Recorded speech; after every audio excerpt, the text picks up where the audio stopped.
ये समय ऐसा है कि इतिहास को अलग अलग तरीके से देख रहे हैं लोग, और इस समय पर अगर हम लोग कहीं ये कह दें कि मुगले आजम की फिल्म बनाने वाला वो पैदा अगर हुआ था तो कहां अपने इटावा में पैदा हुए थे के आसिफ।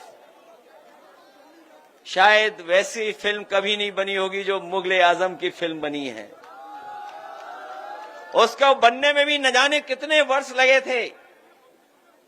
ये भी इतिहास है इटावा और हमारा आपका औरैया का। जहां ये इतिहास है वहीं ये भी है कि बहुजन समाज पार्टी के संस्थापक को अगर लोकसभा में किसी ने पहुंचाया था तो यहीं के मतदाता खड़े हुए ने उन्होंने लोकसभा में पहुंचाने का काम किया था। वो जीत नहीं पा रहे थे कहीं से, वो नहीं जीत पा रहे थे कहीं। वो राजनीतिक परिस्थितियां कैसी थी, हालांकि हमारे पूर्व सांसद आदरणीय राम सिंह साकी जी बैठे हैं, इनके सामने नहीं कहना चाहिए, लेकिन ये बात इतिहास में दर्ज है कि उस समय पर संस्थापक जी को, काशीराम जी को अगर जिताने का काम किसी ने किया था तो नेताजी और समाजवादी लोगों ने लोकसभा में पहुंचाया था।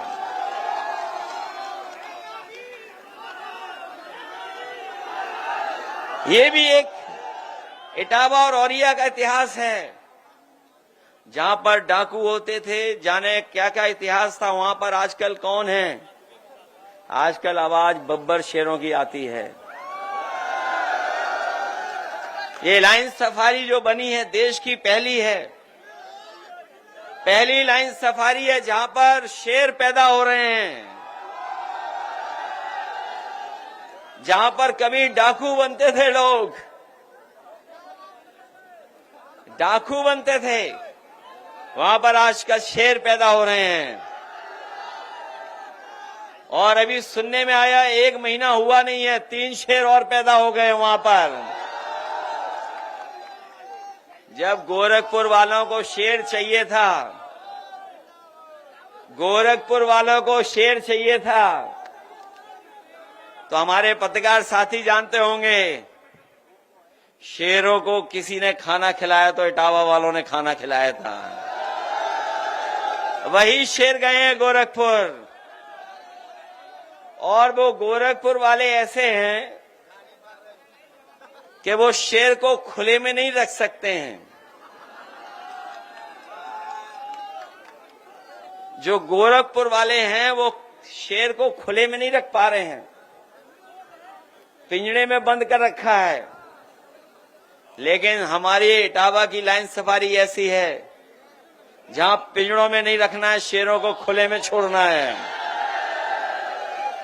इसलिए एक ये भी इतिहास है। इसलिए मैं आप सबसे कहना चाहता हूं कि बाबा साहब भीमराव अंबेडकर जी की आज प्रतिमा लगा करके हम लोगों को उस विचारधारा से जोड़ करके हमारे सांसद और उनके साथियों ने बहुत बड़ा काम किया है। क्योंकि बाबा साहब भीमराव अंबेडकर जी का अगर इतिहास पढ़ते होंगे हम और आप, तो उनसे बड़ा स्कॉलर, उनसे बड़ा इकोनॉमिस्ट, उनसे बड़ा सोशल रिफॉर्मर, समाज सुधारक, अर्थशास्त्री और अधिवक्ता और इतना जानकार कोई नहीं रहा। इसीलिए वो संविधान सभा के अध्यक्ष बने। न केवल वो संविधान सभा के अध्यक्ष बने, जिस समय वो बने हैं इसीलिए बनाया गया था कि उनके बनने से सबसे अच्छा हमारा संविधान बनेगा। और उन्हीं का योगदान है कि आज हमें दुनिया का सबसे शानदार संविधान मिला है। वो संविधान इसलिए भी बनाने में कामयाब हुए क्योंकि उन्होंने जीवन भर भेदभाव देखा था, बचपन से लेकर के, और पूरी उम्र उन्होंने भेदभाव देखा। उनके बारे में जिन्होंने पढ़ा होगा वो जानते होंगे कि जब स्कूल की कक्षा में जाते थे उस समय भी उन्हें भेदभाव का सामना करना पड़ता था। महाराष्ट्र में छत्रपति शिवाजी महाराज के खिलाफ वक्तव्य देते हैं। औरंगजेब को वहां पर औरंगजेब की का महिमा मंडन करने का काम कर रहे हैं। आपको याद होगा 3 वर्ष पहले जब हम लोग प्रदेश के अंदर रन फॉर यूनिटी के रूप में लौह पुरुष सरदार वल्लभ भाई पटेल के जन्मदिन के कार्यक्रम के साथ जुटे हुए थे, तो समाजवादी पार्टी उस दिन भारत के तोड़क जिन्ना का महिमा मंडन समाजवादी पार्टी के मुखिया कर रहे थे। याद करिए, जिन्ना का स्मरण कर रहे थे। और जब भारत के अंदर भारत के किसी महापुरुष को सम्मान देने की बात आती है तो ये लोग कोई ना कोई ऐसा प्रोपोगंडा अपनाएंगे जिससे समाज को आपस में बांटने का काम किया जा सके।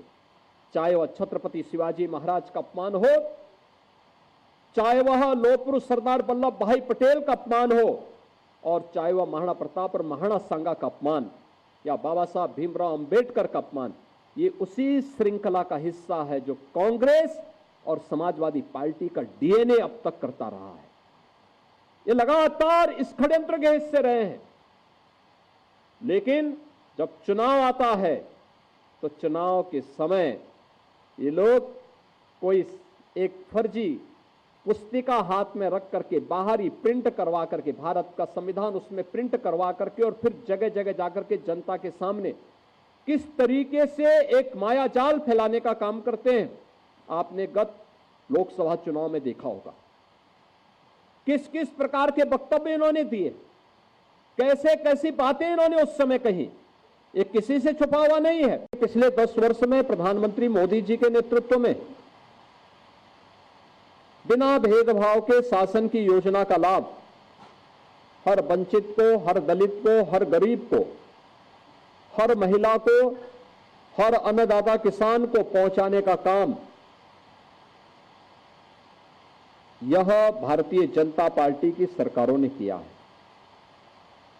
लेकिन हमारी समस्या क्या है कि हम उस बात को बार बार दोहरा नहीं पाते। जिन लोगों को सुविधा मिली है उन लोगों तक हम इस बात को पहुंचाने के लिए कुछ देर प्रयास करते हैं, फिर वह प्रयास कहीं ना कहीं रुकता है। लेकिन यह एक विशेष अभियान जब हम इन कार्यक्रमों के साथ जुड़ेंगे, और 10 दिन का ये बड़ा अभियान, क्योंकि जब भी आप कोई बड़ा कार्य करते हैं, किसी बड़े अभियान को अपने हाथ में लेते हैं, या कहीं भी कोई ऐसी घटना होती है जो किसी दलित को, किसी गरीब को, किसी वंचित को उसके अधिकार से रोकने का कुत्सित प्रयास होता है, तो विपक्ष कोई ना कोई प्रोपेगेंडा अपनाने का काम करता है। आप सब जानते हैं, बांग्लादेश की घटना आपके सामने है, और बांग्लादेश की घटना को लेकर के मुझे लगता है 3 वर्ष पहले हमारे राज्यसभा के सांसद और SC/ST आयोग के पूर्व अध्यक्ष, उत्तर प्रदेश के पूर्व DGP श्री ब्रजलाल जी ने एक पुस्तक लिखी थी, और पुस्तक उन्होंने बाबा साहब भीमराव अंबेडकर और उस समय आजादी के समय के उन 2 दलित महायोद्धाओं की चर्चा करते हुए उसके तुलनात्मक अध्ययन पर आधारित थी। एक तरफ बाबा साहब भीमराव अंबेडकर, जिन्होंने कहा था कि मैं आदि भी और अंत भी मेरा एक भारतीय के रूप में रहेगा, और भारतीय के रूप में ही मैं अपनी पहचान को बनाए रखना चाहता हूं। और दूसरी तरफ जोगेंद्र नाथ मंडल थे, जिन्होंने पाकिस्तान का समर्थन कर दिया, लेकिन 1 वर्ष भी पाकिस्तान में नहीं रह पाए थे। बहनों और भाइयों, जोगेंद्र नाथ मंडल के कृत्यों की सजा आज भी बांग्लादेश के अंदर वहां का हिंदू प्राप्त कर रहा है। आप सब जानते हैं, बांग्लादेश में जो भी हिंदू है, जो प्रताड़ित हो रहा है, जो पीड़ित है, ये सभी दलित हिंदू हैं। और दलित हिंदू वहां पर किस कदर उनके साथ अत्याचार हो रहे हैं आपने देखा होगा। न कांग्रेस ने, न समाजवादी पार्टी ने, न ममता बनर्जी ने, किसी ने भी उनके पक्ष में आवाज नहीं उठाई। उठाई तो केवल भारतीय जनता पार्टी ने उठाई। भारतीय जनता पार्टी ने उठाई, और भारतीय जनता पार्टी इस बात के लिए प्रतिबद्ध है कि हमें हर हिंदू की रक्षा करनी है।